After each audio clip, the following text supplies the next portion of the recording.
Okay, so today we're going deep, really deep, on U.S. immigration. Yeah. We're going to untangle this whole complex knot right from the beginning. It's a big one. Oh, it is. It is. We're talking Reagan's amnesty back in '86, how immigration became a political weapon, and the real stories, the human impact. Absolutely. So buckle up, because this deep dive, we're going all the way, how do we get here? Okay. And where do we go from here? I think you're going to be surprised by some of this, really. I bet. Okay, let's rewind the clock back to 1986. Reagan, amnesty, that's kind of wild to think about. It's interesting, right? Because you think of Reagan, you think of conservatism. Exactly. But back then, there was this like a real push from both sides to actually solve the immigration issue. They hammered out this bill, the Immigration Reform and Control Act, they called it. Kitschy? Right. And it was this whole grand bargain. Okay, we'll give legal status to 3 million undocumented immigrants, the ones already here. 3 million? Yeah, but in exchange, tougher border security, crack down on employers who hire undocumented folks. Like that's... Right. It was supposed to be the solution, finally fix it. Final fix. Yeah, well, best laid plans. What happened? So big business, corporations, they relied on this undocumented labor, right? So they lobbied hard, and they got those employer penalties weakened. Wow. And that was it. That was the crack in the foundation. One of the main goals was to stop future illegal immigration, and that was gone. So even when everyone's trying to do the right thing, right, it can still backfire. Yeah, unintended consequences. And the result, well, the undocumented population kept growing. They thought they had it solved at 5 million back in '86, but it just kept climbing. To what, 12 million now? I got that, yeah. So that's kind of the origin story, right?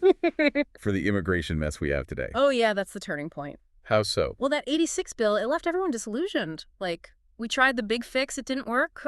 And then immigration became this political weapon. For both sides? Both sides, Democrats, Republicans, they used it to fire up their bases. Instead of working together. Yeah, exactly. Practical solutions, forget about it. So it became what, like a political football? Exactly, kicked back and forth, and Congress, total gridlock. So what could presidents even do? Executive orders, that was their only tool. Like DACA. DACA, yeah, Deferred Action for Childhood Arrivals. And TPS. Temporary Protected Status, yep. Those are the ones that let certain people stay, work legally, but just temporarily. Right, temporary protection from deportation, but it's not as strong as a law.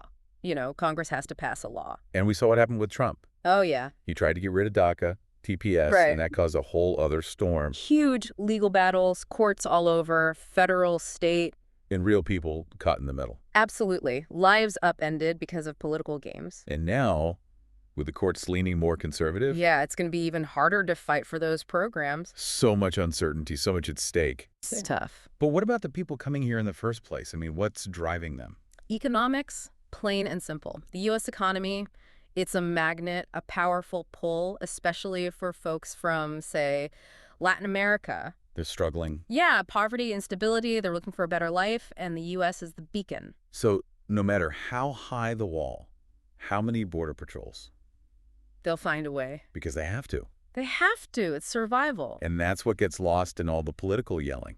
All the time. Both sides. Yeah, both sides. They simplify it, build a wall, deport them all, but it's not that simple. These are real people. Real people with real lives. It's not just a political talking point. It's people's lives. So after all this, after everything we've talked about, it's a lot. Is there even a solution? Can we create an immigration system that's, fair, effective, and humane? That's the question, isn't it? The big one. It feels impossible. It's not going to be easy, that's for sure. The political climate, it's rough right now. But one thing's clear, we need a complete overhaul. We need immigration reform for the 21st century. Okay, so what does that look like? Well, work visas, they need to match the economy we have now, the jobs we need filled. Right. The asylum process, it's a mess. It needs to be streamlined, fair, efficient. And what about the people already here? Undocumented, but working, living their lives. They need a path to legal status. They're contributing. They're part of our society. But is that even possible? Yeah. With Congress so divided? It's a steep climb, I won't lie, but I think it comes down to this. People over politics. If we can get past all the posturing, the egos, the self-interest, You think we can do it? I have to believe that, right? Yeah. We need courage, compassion, a real willingness to find common ground. It's a lot to ask. It is, but it's what we need. Okay, so as we resurface from this deep dive, let's hold on to that little bit of hope. A little bit, yeah. And I want to leave you with some questions, things to think about. How do we balance a strong economy with basic human rights? What should the role of political parties be in all this? And how do we, as a nation, as people, move past the slogans and the shouting and actually build a system that's humane, that works for everyone? Big question. The biggest. Yeah. Think about it. And maybe, just maybe, we can find some answers. Maybe. We have to try. We do. We